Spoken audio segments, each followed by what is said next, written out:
Cuando la gente vaya avanzando, tú vas a poder ver las preguntas. Vamos a utilizar.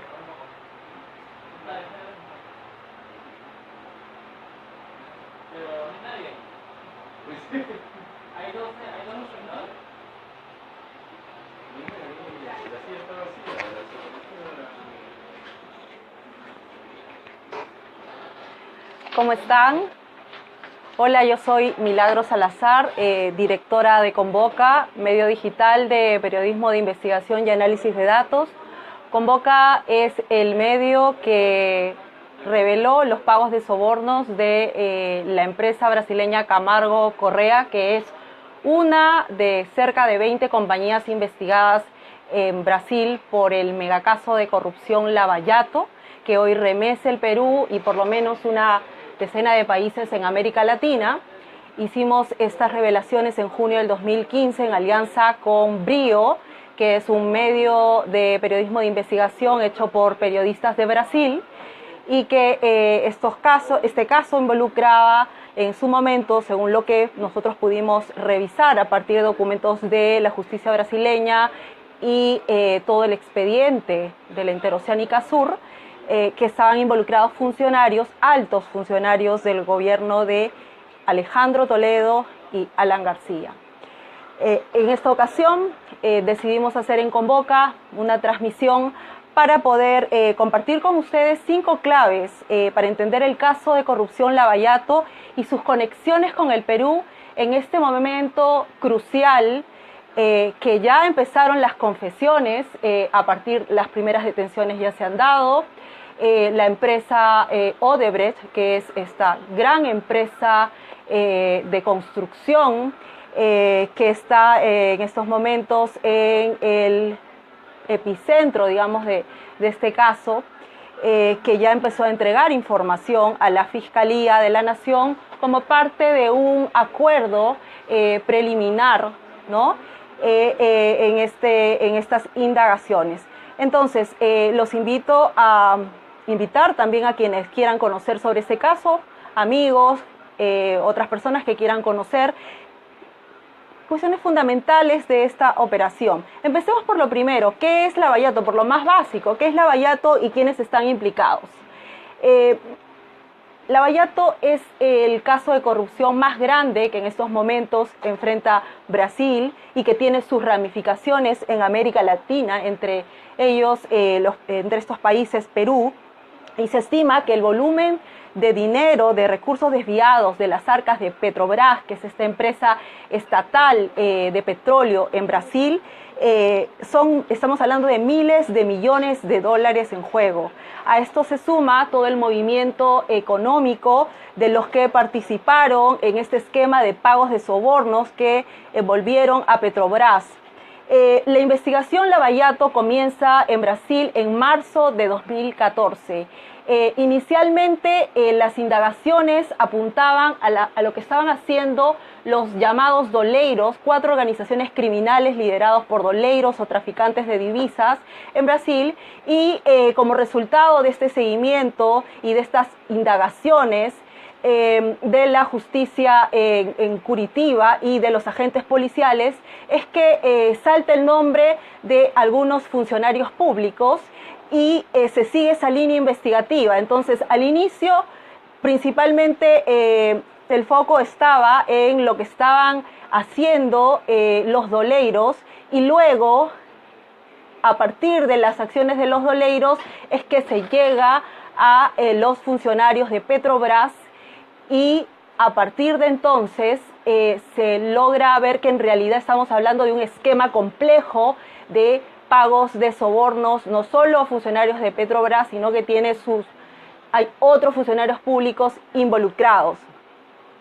Este esquema, según lo que narran las autoridades de Brasil, ha durado por lo menos 10 años. Hay grandes empresas organizadas en una especie de cártel para pagar coimas para altos ejecutivos de Petrobras y de otros agentes políticos. El valor del soborno, para tener una idea de lo que estamos hablando, variaba entre 1% a 5% del valor de estos contratos millonarios sobrefacturados.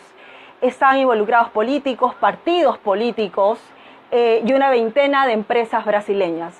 Ahora, lo segundo, ¿qué conexiones hay con Perú, este megacaso de corrupción en Brasil con Perú, y a qué gobiernos involucra en nuestro país?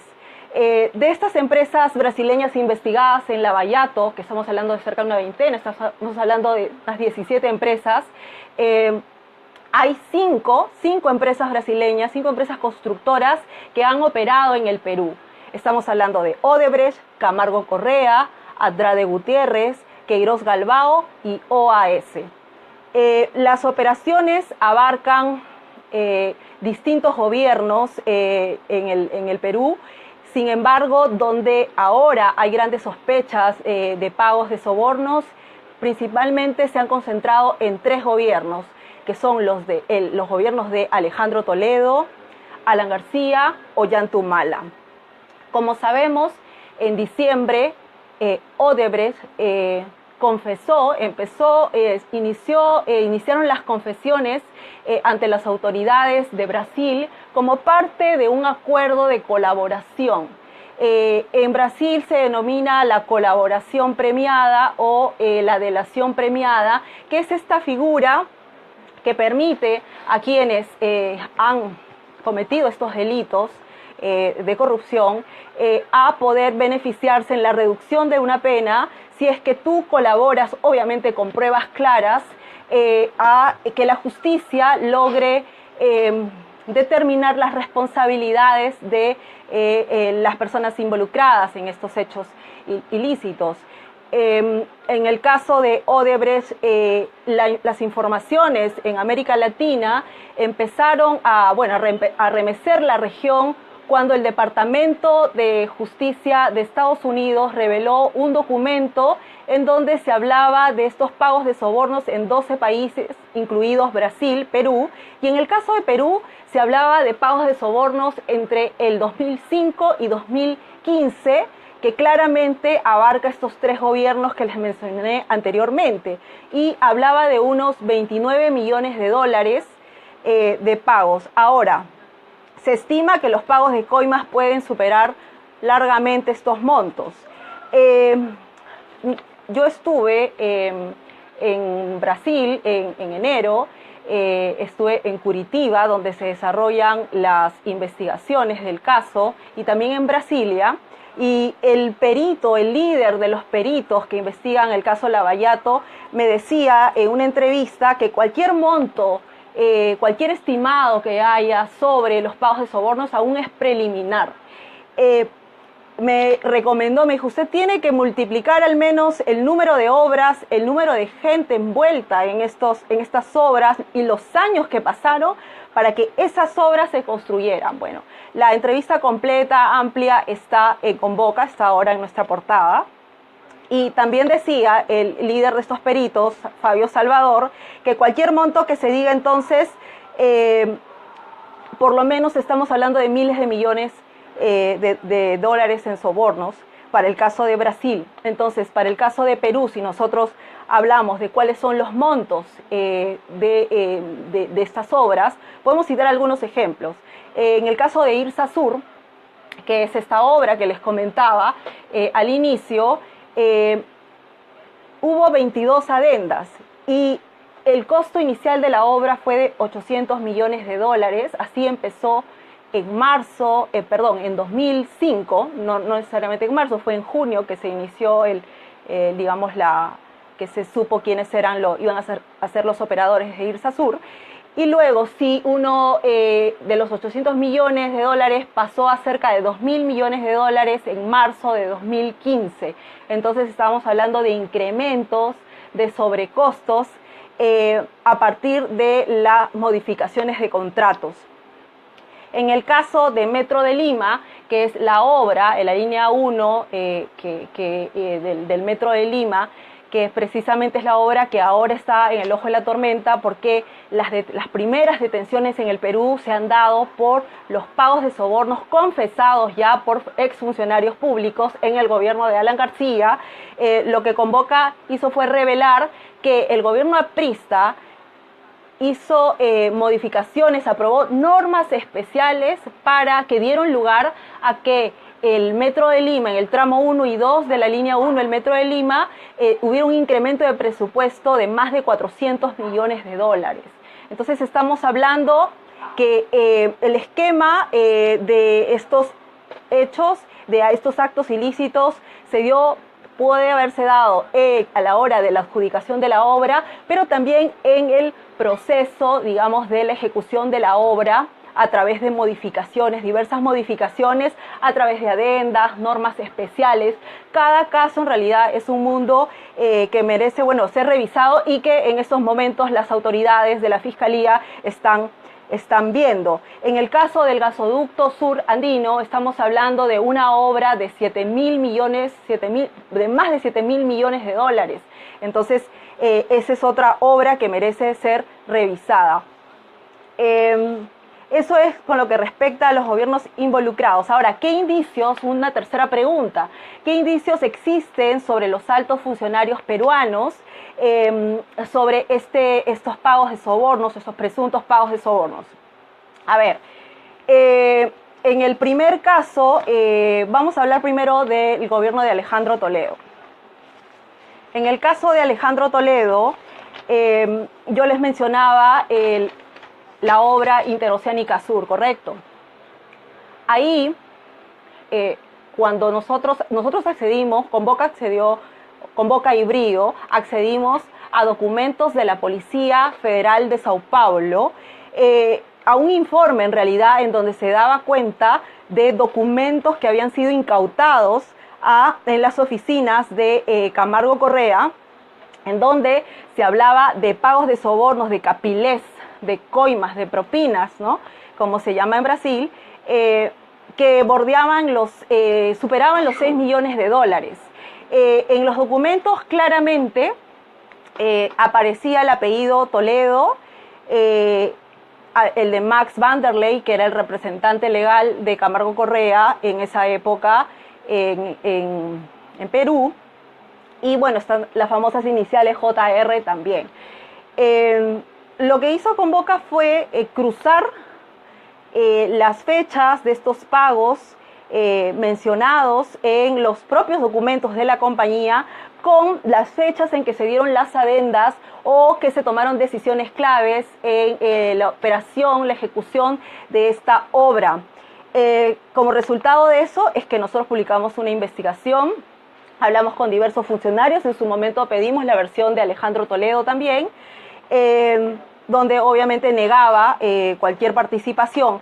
Sin embargo, este reportaje permitió que las autoridades de la Fiscalía abrieran investigación. Fue el primer caso de corrupción que se empezó a investigar en el Perú de parte de la Fiscalía de la Nación.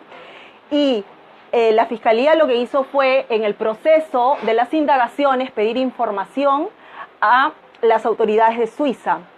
Las autoridades de Suiza entregaron información en el 2016 las que revelaban movimientos financieros sospechosos, entre ellos movimientos vinculados a una cuenta corriente de una empresa relacionada con Joseph Maiman, el amigo de Alejandro Toledo, conocido por todos, y digamos que esa cuenta estaba precisamente mencionada en estos documentos que les comentaba, que fueron incautados por la Policía Federal de Sao Paulo, en Brasil.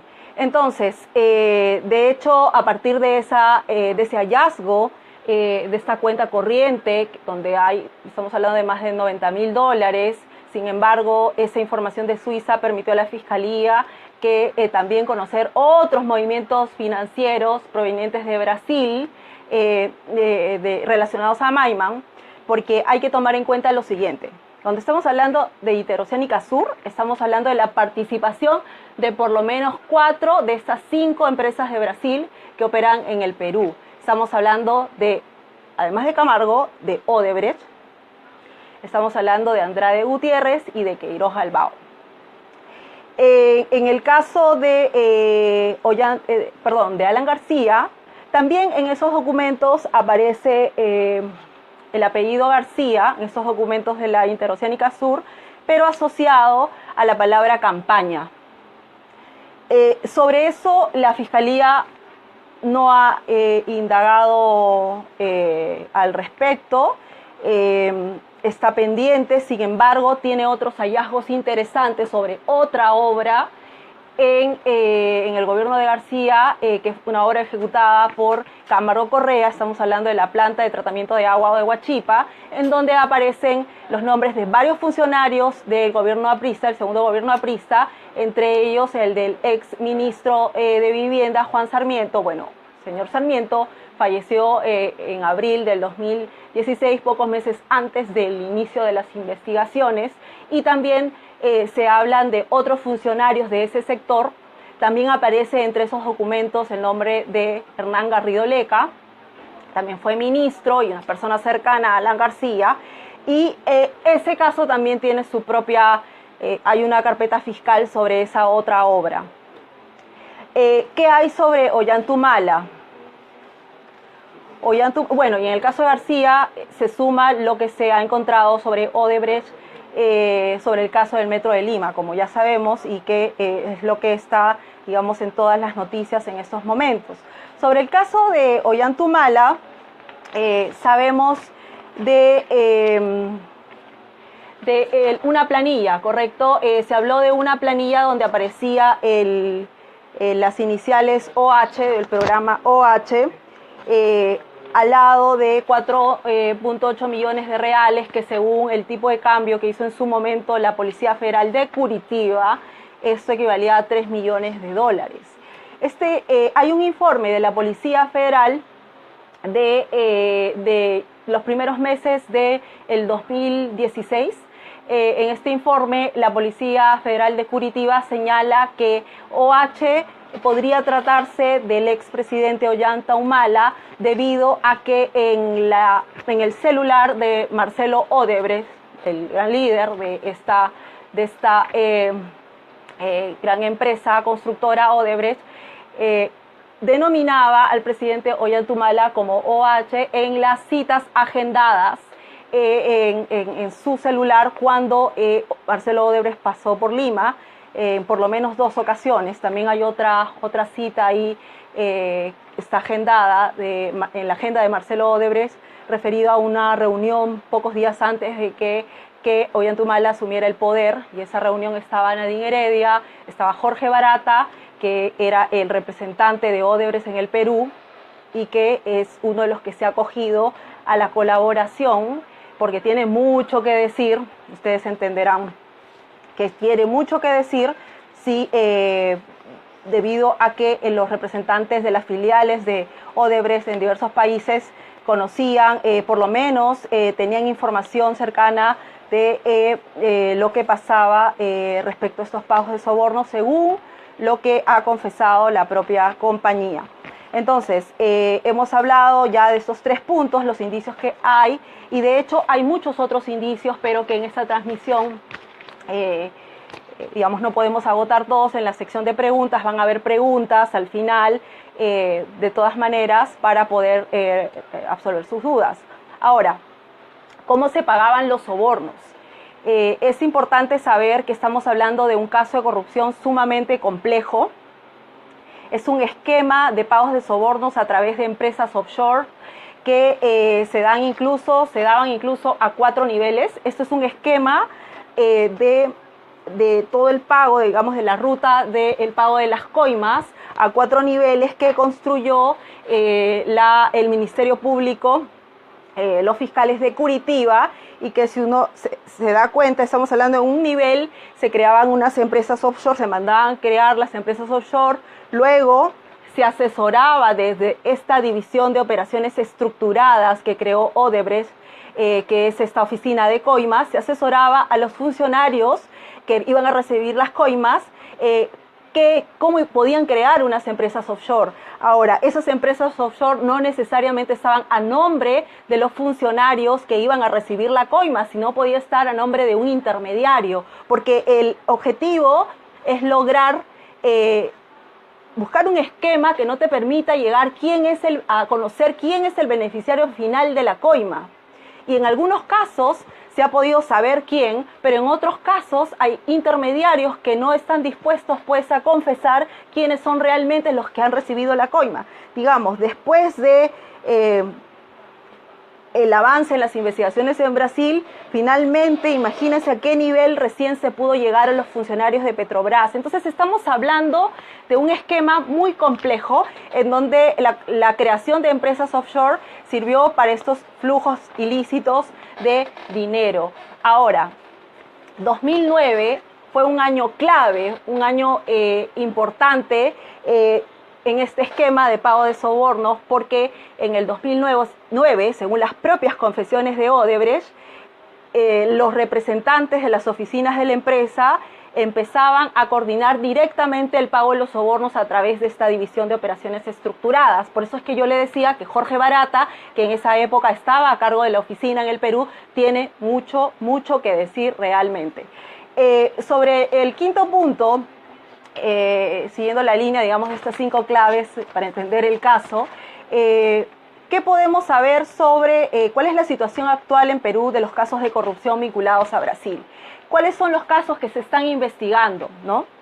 A ver, el primer caso, la primera investigación en el Ministerio Público, para recordar a quienes además recién se están sumando a la transmisión, es el caso de los pagos de sobornos de Camargo Correa por la Interoceánica Sur. Junio del 2015, después que Convoca y Brío revelan en este reportaje estos presuntos pagos de sobornos.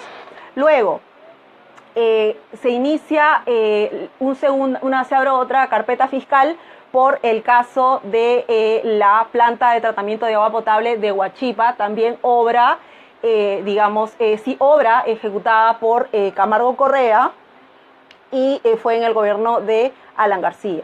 En el caso de Irsa Sur hay indicios de pagos de sobornos a funcionarios de Toledo y García. Y en el caso de la planta de agua potable de Huachipa estamos hablando fundamentalmente del gobierno de García. Ahora se suma obviamente la obra del Metro de Lima, que también el gobierno de García. Luego se iniciaron investigaciones por el caso de la empresa brasileña OAS.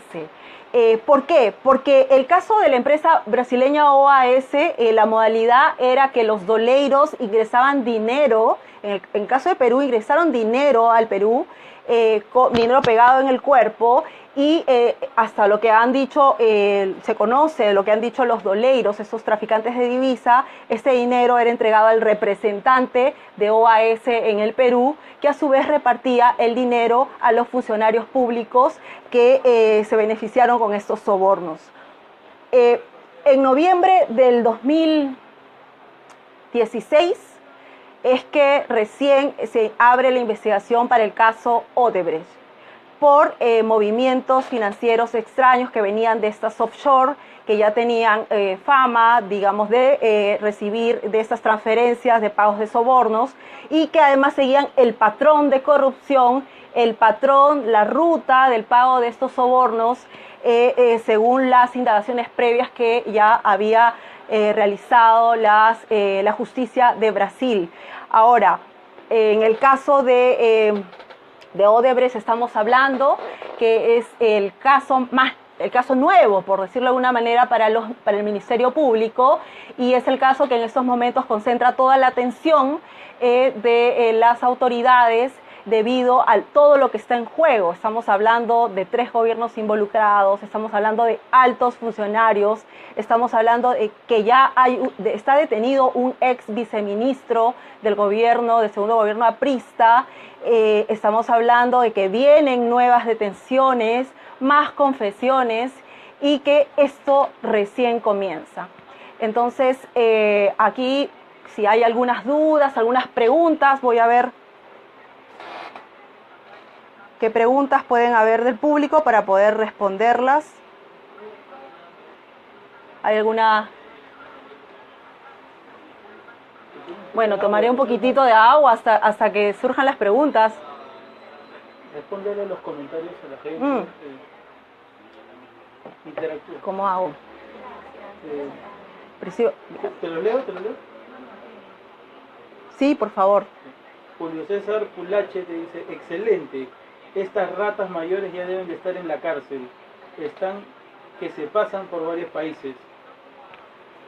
Ya.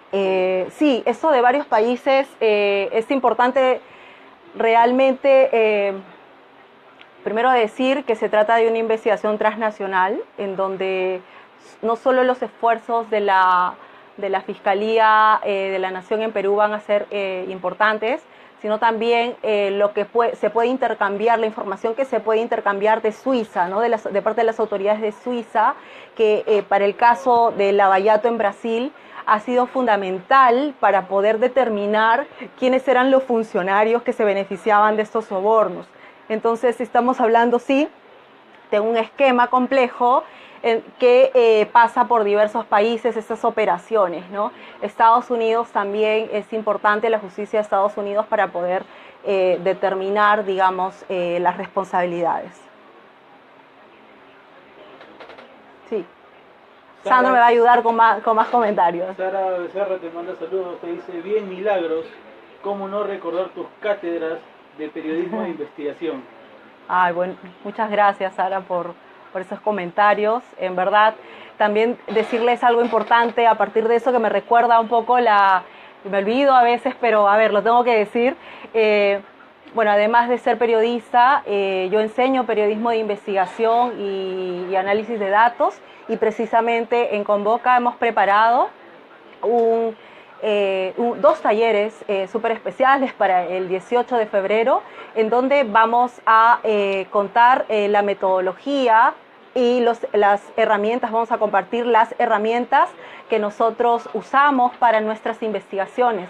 Quizás les ayude como ejemplo cómo así en el caso Lavallato se puede aplicar las técnicas del periodismo asistido por computadora o el trabajo con bases de datos. Estamos hablando que tiene que ver mucho con acceder a documentos de las policías o de entrevistas a personas, a gente que confiesa, pero también se puede agregar esta otra fuente de información que son las bases de datos, o tú mismo puedes trabajar en la construcción de una base de datos inédita que te permita ver, seguir el patrón de la corrupción, conocer el sistema, conocer cómo operaban estos personajes, hacer vínculos, match entre diversos personajes. De eso es lo que vamos a enseñar, eso en uno de los talleres que van de 9 a 1 de la tarde el 18 de febrero, y en la tarde lo que vamos a hacer es un taller para poder desarrollar aplicaciones de noticias, porque a partir de información reveladora, porque ahora en estos tiempos donde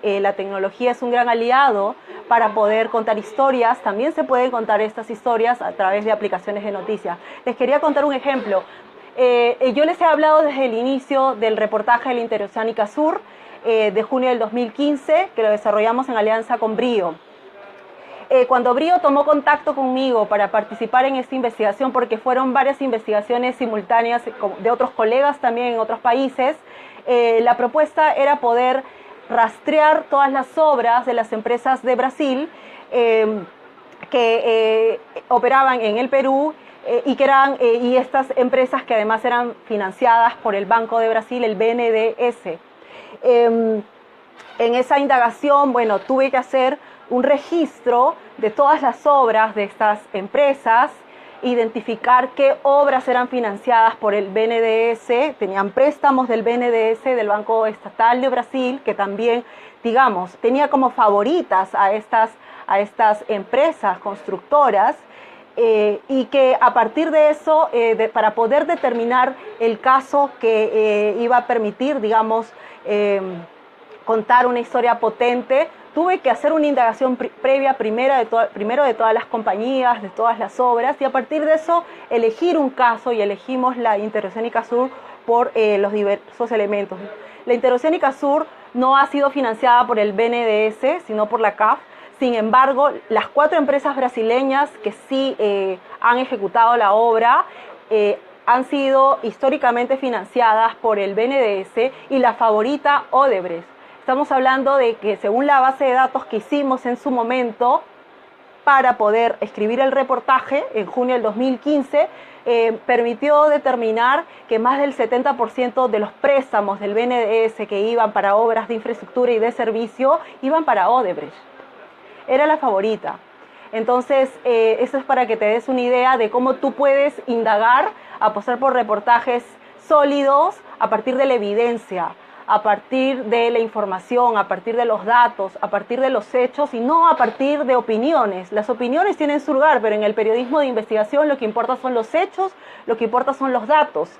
En Convoca lo trabajamos así y esperamos que más colegas, gente profesional, estudiantes se sumen a este movimiento para continuar investigando este tema que en realidad es muy complejo y que requiere de una gran preparación de todos los que apostamos por contribuir desde nuestro trabajo a que se generen los cambios que se necesitan generar y que los ciudadanos realmente vivan en un mejor país.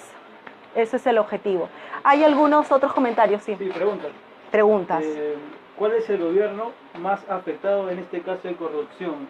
Pregunta Joe Sat.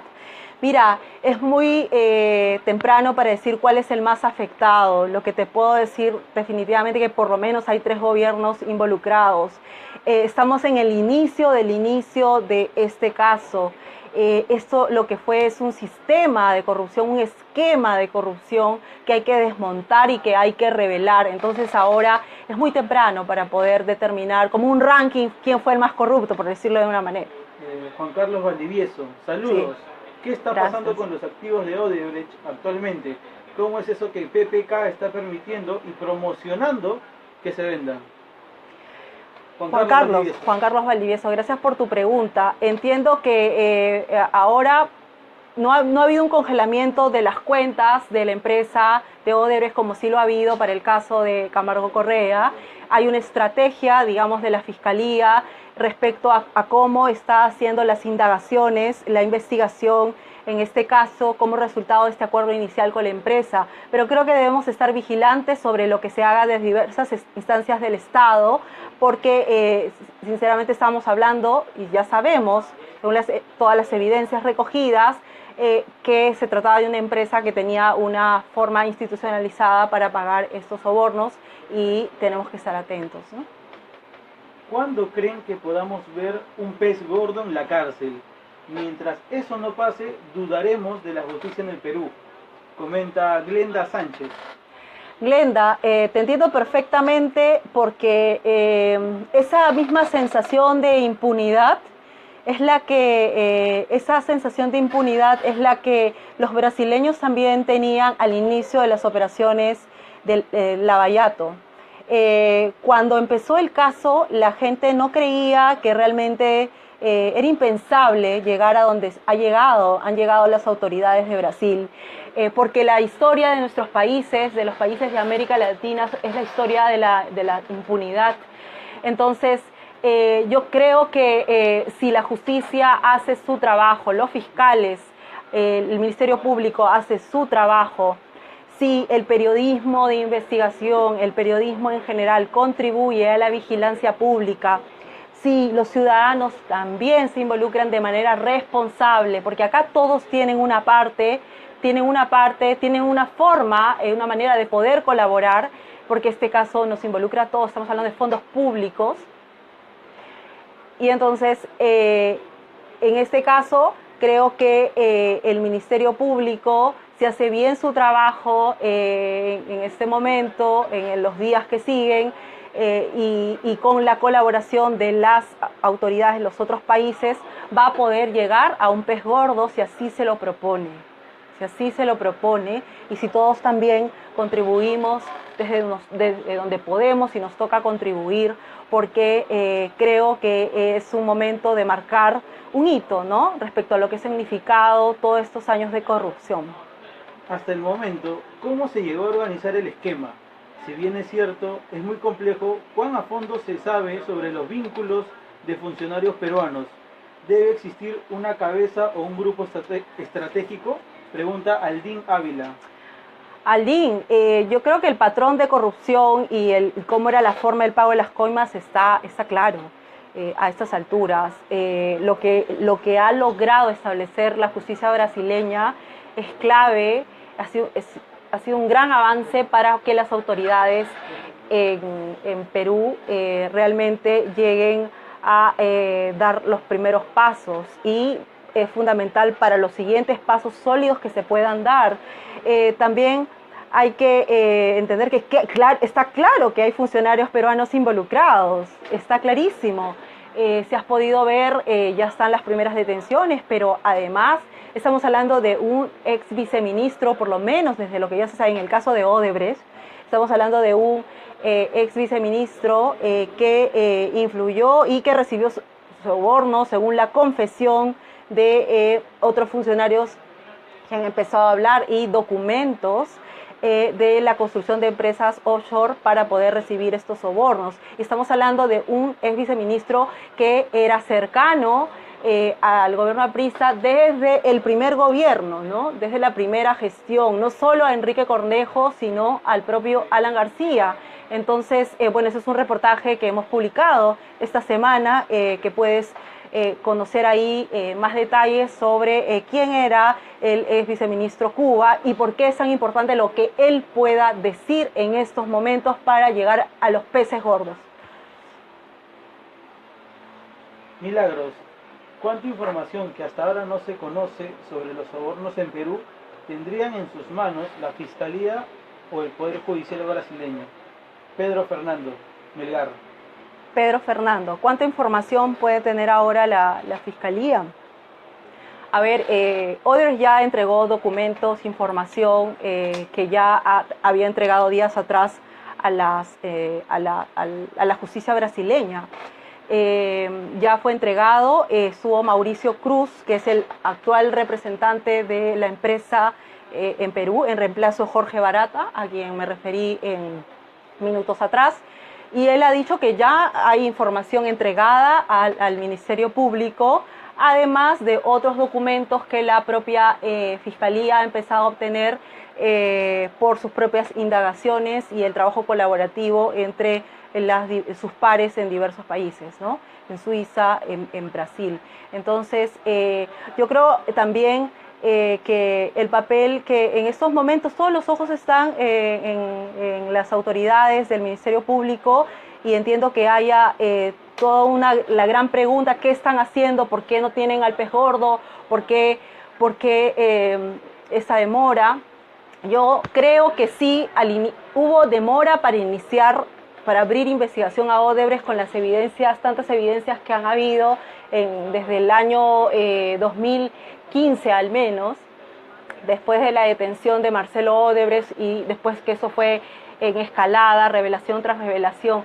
Sin embargo, creo también que en estos momentos hay que ser cautos para que el Ministerio Público haga su trabajo, el trabajo que tiene que hacer, porque es lógico que no muestre todas sus cartas, porque si una investigación se hace, digamos, alertando de las acciones que va a hacer el Ministerio Público, entenderán que los corruptos van a buscar las formas de zafar cuerpo. Entonces, obviamente, creo que hay que estar atentos, hay que estar vigilantes, pero también considerar las características de este caso.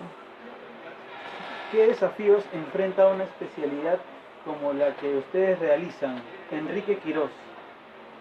Enrique, ¿qué desafíos enfrenta el trabajo que hacemos los periodistas? A ver, varios, ¿no? En principio nos toca dar el 100% en esta investigación crucial para el país. El desafío de poder hacerlo en el menor tiempo posible, sin perder la rigurosidad, sin perder la acuciosidad, sin perder el compromiso que hay con la audiencia para entregar información de calidad y publicar información de calidad sin entorpecer lo que las pesquisas, las indagaciones que están haciendo las autoridades. También nos toca ser responsables sobre lo que publicamos y no publicamos. Nos toca reivindicar el papel que tiene el periodismo para revelar la verdad y ponerlo al servicio de la audiencia. nos toca también ser grandes aprendices en términos de ser estudiantes, de estudiar el caso que estamos investigando. No se puede pretender investigar un caso sin tener claros ciertos fundamentos, conocer lo que está publicando varios periodistas en Brasil, acceder a los documentos que hay en Brasil, hacer un trabajo colaborativo, aprender de lo que hacen otros colegas también. Entonces, esto básicamente son varios desafíos y obviamente también está el tema de la seguridad. Este es un trabajo que demanda altos costos y riesgos, que implica hacerlo además en un contexto, implica hacerlo con independencia, ¿no? Con libertad, con alto compromiso, y el tema de la seguridad también, ¿no? Porque obviamente que podemos ser incómodos al poder y entonces también es importante eso. ¿Se sabe ya en qué medida las obras del proyecto Olmos en Lambayeque están inmersas en este patrón de corrupción? Pregunta Larceri Díaz. Larceri, ¿cómo estás?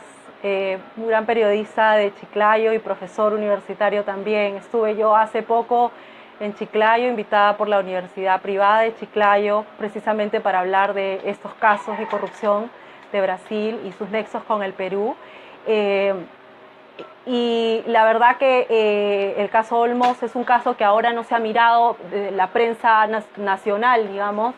Hay algunos casos, hay algo de información que por ahí se ha leído en la prensa regional, pero sin duda este momento, en estos tiempos, es que debemos de revisar obra por obra, porque todas las obras ejecutadas, en el caso de Olmos estamos hablando de una obra ejecutada por Odebrecht y por lo tanto merece ser revisada. Es uno de los casos que estamos mirando nosotros, claro está, y que esperemos que prontamente podamos publicar una historia sobre este caso. Ya existe una lista de funcionarios peruanos implicados que aún no es pública. ¿A cuánto asciende el perjuicio al Estado por este caso? Juan Carlos Valdivieso. Juan Carlos, una lista. Siempre me preguntan a todo lugar que voy por la lista. ¿Cuántos son? Si son 300, si son 200, son 400.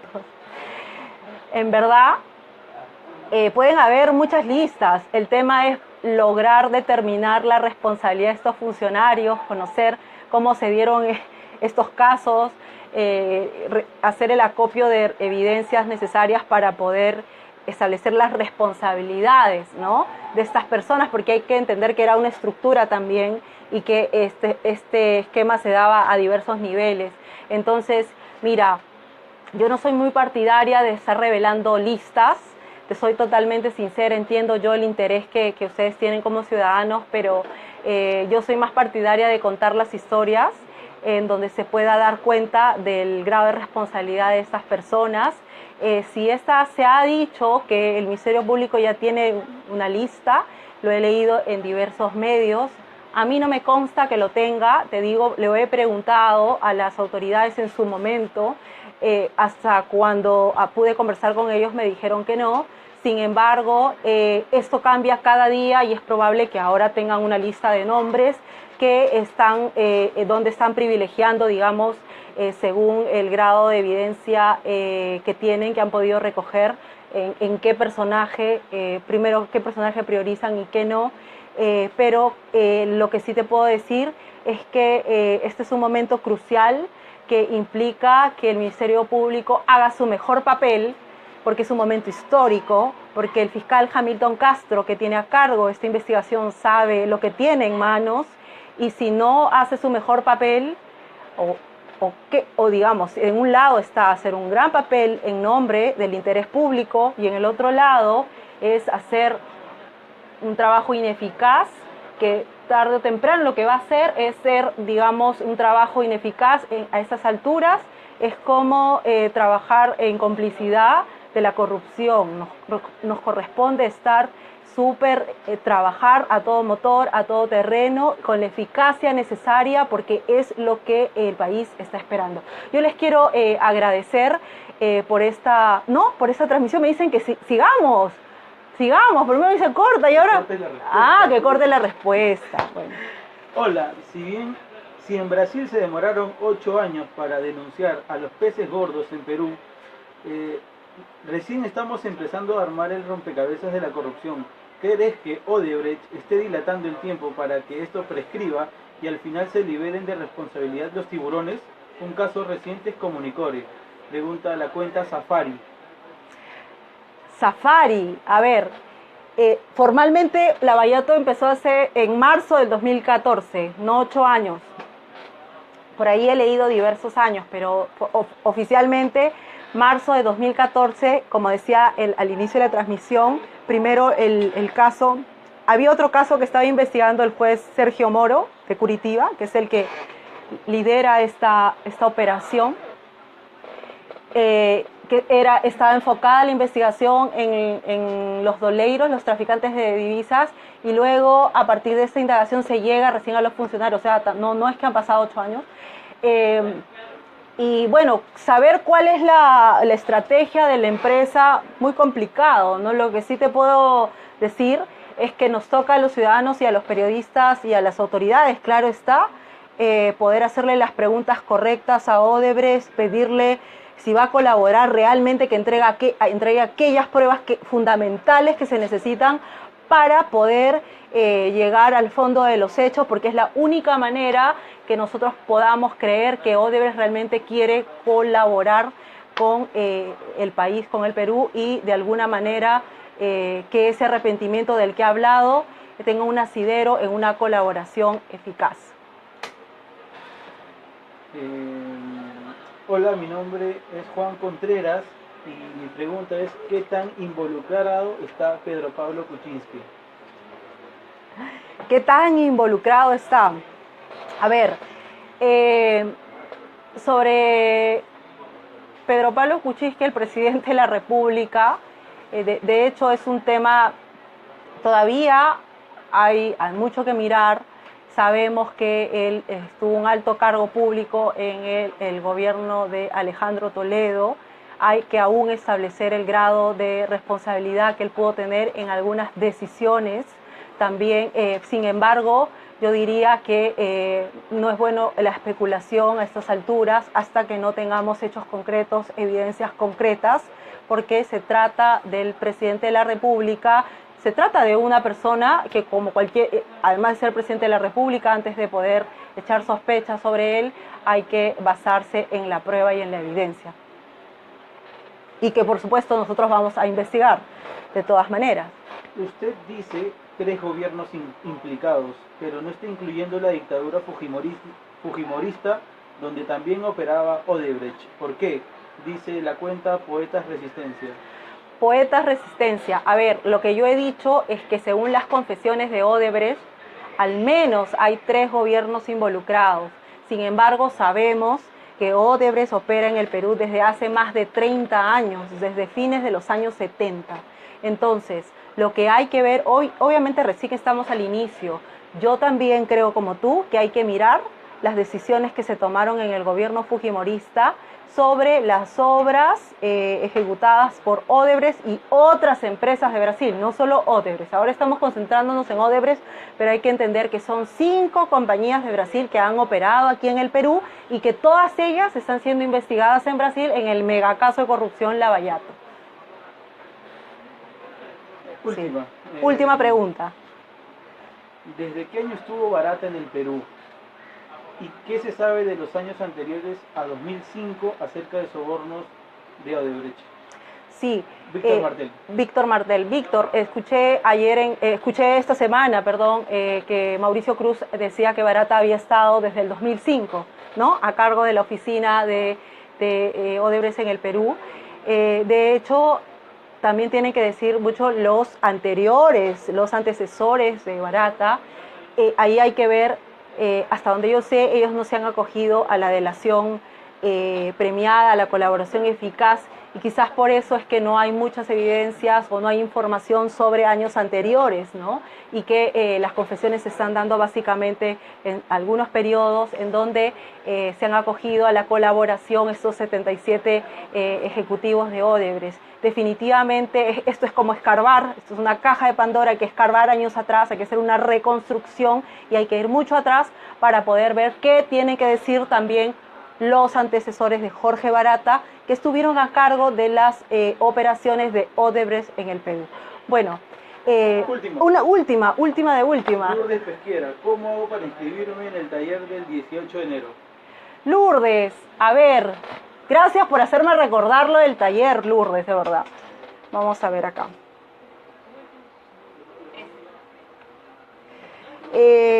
Aquí, a ver, el taller es el sábado 18 de febrero. Hay dos talleres en realidad. El primero es de 9 a 1 sobre cómo hacer reportajes exclusivos a partir de construir bases de datos, la evidencia, el dato, los hechos claros.